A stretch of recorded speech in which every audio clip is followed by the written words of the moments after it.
अस्सलामुअलैकुम। हमारा next lecture है बेटा लेंज़िज़ लॉ के कॉरेस्पॉन्डिंग। लेंज़िज़ लॉ के कॉरेस्पॉन्डिंग हम ये चीज़ देखेंगे कि हमारे पास फैराडेज़ लॉ ऑफ इलेक्ट्रोमैग्नेटिक इंडक्शन में जो थर्ड वन लॉ है इलेक्ट्रोमैग्नेटिक इंडक्शन का, दैट इज़ लेंज़िज़ लॉ, या हम इसको लेंज़ रूल से जाना करते हैं। तो याद रखें बेटा कि लेंज़िज़ लॉ हमारे पास बेसिकली रेलिवेंट है मोशनल ईएमएफ के। हम ये चीज़ पढ़ चुके हैं कि हमारे पास जब भी किसी कंडक्टिंग रॉड या किसी कंडक्टिंग कॉइल के अक्रॉस हम मैग्नेट को मूव करवाते हैं, या किसी भी मैग्नेट के अक्रॉस जब हम किसी कंडक्टिंग कॉइल या कंडक्टिंग रॉड को मूव करवाते हैं, तो हमारे पास वहाँ पे एक इंड्यूस्ड ईएमएफ जनरेट होता है। और हम ये भी पढ़ चुके हैं कि इंड्यूस्ड ईएमएफ जो जनरेट होता है वो सर्किट में फिर इंड्यूस्ड करंट को फ्लो करवाता है।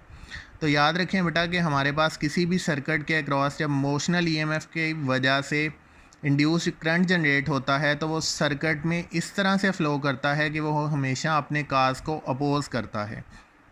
और अपने काज को अपोज़ करने की रीज़न भी ये हुआ करती है क्योंकि हमारे पास लेंज़िज़ लॉ इन अकॉर्डेंस है with the law of conservation of energy.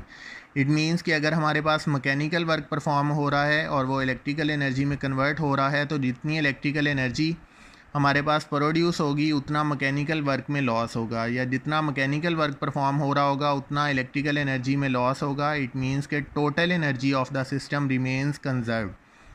तो इस चीज़ को हम इस तरह से अंडरस्टैंड कर सकते हैं कि हमारे पास जो इंड्यूस्ड करंट होगा वो हमेशा अपने काज की अपोज करेगा।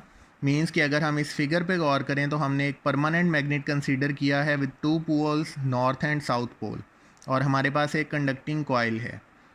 हम इस चीज़ से फैमिलियर हैं कि हमारे पास जो मैग्नेटिक फील्ड लाइंस होती हैं वो नॉर्थ पोल से ओरिजिनेटेड होती हैं और साउथ पोल में एंटर होती हैं।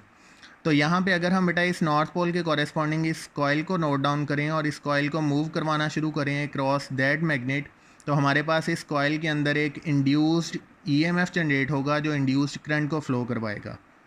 और याद रखें कि उसी इंड्यूस्ड ईएमएफ की वजह से हमारे पास इंड्यूस्ड करंट जनरेट होगा जो कि इस तरह से फ़्लो करेगा सर्किट में कि वो अपने इस काज की अपोजिशन करेगा।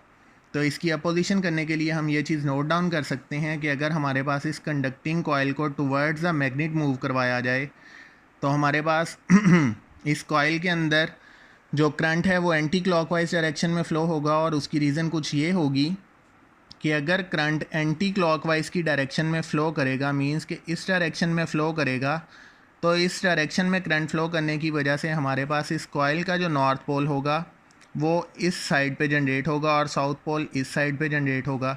तो जैसे ही कॉइल टुवर्ड्स मैग्नेट मूव करेगी तो नॉर्थ पोल से रिपेल होगा। इट मीन्स कि हमारे पास करंट ऐसी डायरेक्शन में फ़्लो हुआ जिसने अपने काज की अपोज की। It means if conducting coil move towards magnet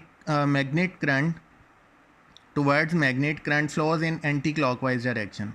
और अगर हम इसके कन्वर्स प्रोसेस में जाएं, if conducting coil move away from magnet current flows in clockwise direction. It means कि अगर हमारे पास करंट यहाँ पे देखा जाए इस डायरेक्शन में फ़्लो होना स्टार्ट हो जाए तो डेफिनेटली फिर हमारे पास जो इस कंडक्टिंग कॉइल का साउथ पोल जनरेट होगा वो इस डायरेक्शन में होगा और नॉर्थ पोल इस डायरेक्शन में होगा। मीन्स कि हमारे पास नॉर्थ पोल और साउथ पोल एक दूसरे की तरफ अट्रैक्ट होने की वजह से यहाँ पे अट्रैक्शन होगी जिसकी वजह से करंट इंक्रीज़ होना शुरू होगा। मीन्स कि हमारे पास जो इंड्यूस्ड करंट होगा वो हमेशा अपने काज की अपोजिशन में लगा रहेगा। अगर इंड्यूस्ड करंट डिक्रीज़ हो रहा है तो वो उसको इंक्रीज़ करने की कोशिश करेगा, और अगर इंक्रीज़ हो रहा है तो वो उसको डिक्रीज़ करने की कोशिश करेगा। जैसा कि हमें पता है कि हमारे पास जो मैग्नेटिक फ्लक्स होता है that is B dot A. B है हमारे पास applied magnetic field and A is the vector area. और हमें ये भी पता है कि ईएमएफ जो जनरेट होता है किसी भी सर्किट के across that is directly proportional to the rate of change of flux. तो अगर हम प्रोपोर्शनैलिटी को कांस्टेंट में कन्वर्ट करें तो कांस्टेंट के अप्लाई होता है, और ऐसे यूनिट में के की वैल्यू 1 है। जबकि यहाँ पे ये नेगेटिव साइन बेटा बहुत इंपॉर्टेंट है। यही नेगेटिव साइन हमें ये बता रहा है कि इंड्यूस होने वाला ईएमएफ और उसकी वजह से प्रोड्यूस होने वाला करंट हमेशा अपने काज की अपोज में लगा रहता है। मींस कि ईएमएफ हमेशा चेंज इन फ्लक्स की अपोजिशन में होगा। That will be indicated by the negative sign. और मैंने आपको स्टार्ट में बता दिया कि Lenz's law is in accordance to law of conservation of energy.